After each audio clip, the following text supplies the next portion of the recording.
What's up, agents, and welcome back to another Division video. They are here, the patch notes. They're a 15-minute read, so the video will probably be a little bit longer than that as we kind of go through them and we figure out what our opinions will be. Don't forget to like, share, comment and subscribe, and let's get straight into it. So the lovely artwork at the beginning, and there's a few little surprises in this that they didn't talk about in the live. So I'm not going to go through everything. Actually, I don't want this video to be going over old information that we already know. We've seen this before. Here are the global modifiers examples and the active examples and stuff and things like that. They talked about the rogue momentum global modifier, which is basically for you to kind of, dominate in high risk, high reward combat. So basically pushing and, getting momentum, and as more momentum you get, the more powerful you're going to get. But they have given us some really nice kind of tiers and bonuses for us to see here. So you can see here at tier 1 calculated, we get 5% weapon damage and 5% skill damage. Not too much. But then at tier 2, that gets 10% weapon damage, 10% skill damage, 10% movement speed, which is where it starts to get a bit spicy. And then 5% reload speed, which is really, really nice. Them go up to 15% apart from reload speed. That's 10%, but then 15% rate of fire when we get to tier 3. Then when we get to tier 4, we get 20% for the top 3, so for weapon damage, skill damage and movement speed, 15% reload speed and 20% rate of fire. And then for unstoppable, we get 20% for everything apart from rate of fire, which gets to 25%. But then we also get skill overcharge, which is just absolutely crazy. But what I will think, I'll probably just get myself to the tier 4 most of the time. I think that would probably be sufficient. But obviously having the shield invulnerability potentially could be pretty good. But it says here, however, the momentum doesn't stack. You only benefit from one tier currently, which then obviously makes sense. And then it talks about the decay, how it's going to work. So momentum slowly fades over time, both in and out of combat. Taking damage also slows down how quickly you can earn more momentum. But then we can kind of counteract it by sprinting for at least 2 seconds. And then also using the pulse. So pulse builds are going to be key for this season to keep that momentum up. You can see here that standard blacklisted enemy gives 7% momentum. An elite blacklisted enemy gives 10% momentum. So especially when we get to the master missions and everything's an elite, it's going to be pretty wild this season and pretty easy to keep that momentum kind of going for sure, especially in legendaries as well. So it says here, as a bonus, eliminated a blacklisted enemy also grants energized, a 15-second buff that increases weapon handling and critical hit chance by 10%. So again, we can lower the critical hit chance on builds a little bit and add some more critical hit damage, just like we could this season as well. So yeah, pretty good. We're not really going to go through the modifiers. They're there. You can pause the video if you want to see them. I've done videos on them previously, and I'll probably do videos on them tomorrow to see if anything's changed. But here are the modifiers. I think it's much more interesting to look at them in the game. And then we've got the hostile countermeasures, and I will spend a second talking about this. I am really interested to see what it's going to be like when people get past the third part of the journey.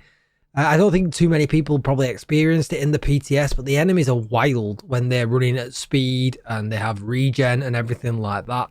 I do wonder if it might feel slightly overtuned for newer players.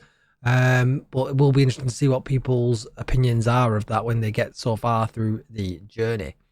Then we've got the expansion of the stash base, which we've talked about previously as well. You just need to make sure that you own Warlords of New York for 50, and the year 1 pass holders will get another 50. Hardcore characters will also get the extra 100 slots. Then we've got the new exotic SMG, the Oxpecker. We did see that this is on the season track, so we're just going to be able to earn this for free. They've made a slight change to it. It's now got 10 extra rounds in it, 50 optimal range and 15% crit chance on the underbarrel. While having a shield deployed, you lose shield health at a rate of 10% per second. Your shield receives repairs of 25% of the damage dealt by this weapon. So definitely going to be interesting. I wasn't too fond of it in the PTS, but I'm definitely more attuned to spending a bit more time with it now it's in the live game and hopefully making something that works. We've then got the new gloves, which they've now made all red with crit chance and crit damage. For PvE, on armor break, it drops a smoke bomb at your feet, concealing you from enemies for 3 seconds with a cooldown of 40 seconds, which is pretty high, but I guess we'll see how it goes. And then for PvP, on armor break, you drop a smoke bomb at your feet and you receive 100% pulse resistance, and you hide your nameplate for 2 seconds with the same cooldown. Just so you know though, in PvE, what these gloves did in the PTS, they took you out of combat. So I'm not so sure if that's going to cause any problems, because technically you're going to be able to change loadouts, where they've took that away from us in previous updates. So definitely interesting to see if that's going to end up being abused or not. We've got the Refactor gear set, which gives us 15% status effects, 25% skill damage, and then 4-piece unlocks the talent, as always. For PvE, receive repairs of 10% of damage dealt by your skills, and your allies' repairs are 20%. It's 5 and 10 for PvP. But if we use the chest and backpack talents, so the chest bonus increases the repairs from return to sender from 5 to 15 and from 10 to 20. And I feel like that has been taken down. Let me know in the comments down below. I'm pretty sure that has been taken down from the PTS. All right, so yes, it has. I just thought I'd pull up the note. So it used to be 10 to 25. So increase the repairs from return to sender from 10 to 25%. And from 20 to 35%. So now that is actually 10 from 20. Oh no, it's, oh yes, so it has. It has. So they've nerfed, so they've kept the PV. So PvE section of it is 5 to 15 and 10 to 20. And the PvE part of it is 10 to 25 and 20 to 35. So they've changed it in PvE only, which is the exact opposite as I thought they would do. That is interesting. And then while at full armor, repairs received from return to sender will provide bonus armor up to a total of 80%. That has been halved to 40%. So I would probably use the, maybe we would use the backpack. 40% is still a decent amount. I'm confused. I honestly would have thought in PvE, why would it make any difference from this to be 10 to 25 and 20 to 35? PvP would be the issue for me. But, so yeah, strange change there. I knew something wasn't quite right. Let's have a quick check at the other things here. So skill 2-piece gives 15% status effects, so that's the same, still the same skill damage. All right, so that has not changed. And we'll just check the shiny monkey while we're here, because it's the other way around. That looks like that has stayed the same also. But yeah, the refactor has taken a bit of a hit from the PTS. But if it does stack across multiple people using it still, that's a huge advantage still. Hopefully it does. Otherwise, yeah, it's taken we'll have to test it and see how it feels. It felt great in the PTS. A little bit bummed out by that change, but until we try it, we can't really say so much. Then we've got the shiny monkey, skill duration, skill efficiency, and 52% repair skills, which is huge. Then we've got the image of the refactor set. Looks really, really nice. That's pretty cool. And it says here, players can obtain the refactor gear set through seasonal caches or progressing through the final 3 chapters of the seasonal journey, or by exploring the open world. So nothing changed either. Additionally, the blueprints for the set will be available through the season journey. Brilliant. That's nice. Through the journey and not the season's pass. That's interesting. So then we've got the perfect pressure point. So that amplifies weapon damage by 20% to enemies under a status effect. I'm pretty sure, yes, that's right. The perfect's 20 and the regular is 15. Feels like it falls down a little bit because of flatline, but Obviously, it will be available for other weapons as well, so maybe that's okay. Then we've got the Birdie's Quick Fix pack, which is going to be from the Master Climax mission. That has now been changed. They said in the live that it had been changed to 100% revive speed. So that's one to check out tomorrow, because in the notes here, it still says 50% revive speed. So we'll definitely need to check that out tomorrow. But apart from that, that's not changed, but we're not going to see that for a good few weeks anyway. The reload speed buffs, I'm not sure if they're the same as in the PTS, but they've all happened. Everything's buffed for reload speed, which is great. Let's just check something here. The Scorpio does not feature. That is a bit of a bummer, but my favorite gun for the moment, the blue screen, does. From 5 to 3, that's a significant upgrade. So that's a little bit of a shame that Eagle Bearer's in there, not much. But yeah, unfortunately, Scorpio is not in there. We've got Lexington with the 1% nerf that's coming in, but it's really not going to make that much of a difference. It's still going to be top tier.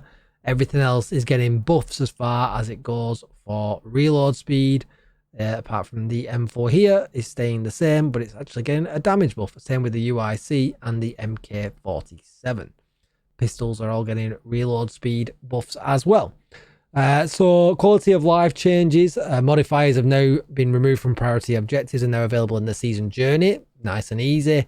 And we can now activate the modifiers without having to ADS. So just pressing T now will activate your modifiers, which is awesome.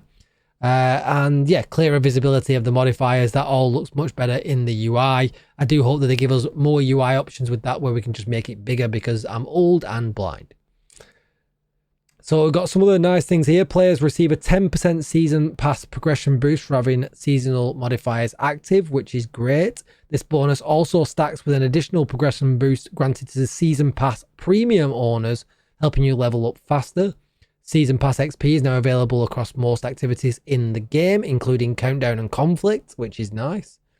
Rewards are granted upon completing objectives, not for individual eliminations. That also, by the way, has Descent in there, so that'll be interesting to see how much we get out of that.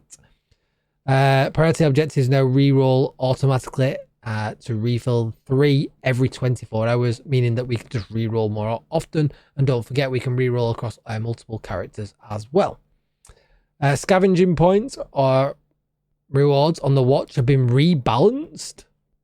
What in the what? To ensure a consistent resource per point ratio. More credits, more ceramics, more polycarbonate, more steel, more carbon fiber, more electronics. So more of everything, apart from SHD collaboration and field recon data. We needed more flags. I'm going to call it here now. They needed to do it with flags. Is the absolute choking point of this game, and they've not done it. That is a bummer. Flags really, really needed doing. Exotic components are easier to get than flags.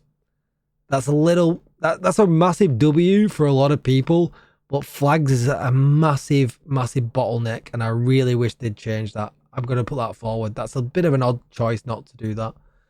But anyway, it is what it is. Season Pass, as always, is going to be 1,000 premium credits or whatever that is. So that's $9.99 or £9.99, whatever it is. Then there's the Premium Plus option, which comes with multiple rewards and offering greater value. Are they going to talk about that? 10 gear dies, 9 weapon skins, 2 outfits, and 2 new prestige arm patches. Moreover, players can earn 600 premium credits by progressing through the season pass on the premium track. On the free track, we'll include 1 outfit, 1 weapon skin, allowing every agent to stand out. Okay, that's cool. And a new one-time offer with a helmet that looks fire. What? Oh man, I really wish we had an outfit to match this. Or maybe we have. Maybe that's one of the premium outfits.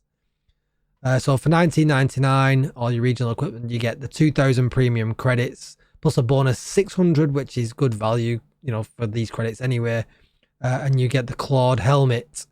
I really hope we've got something to go with this, because that is a fire helmet. It definitely is.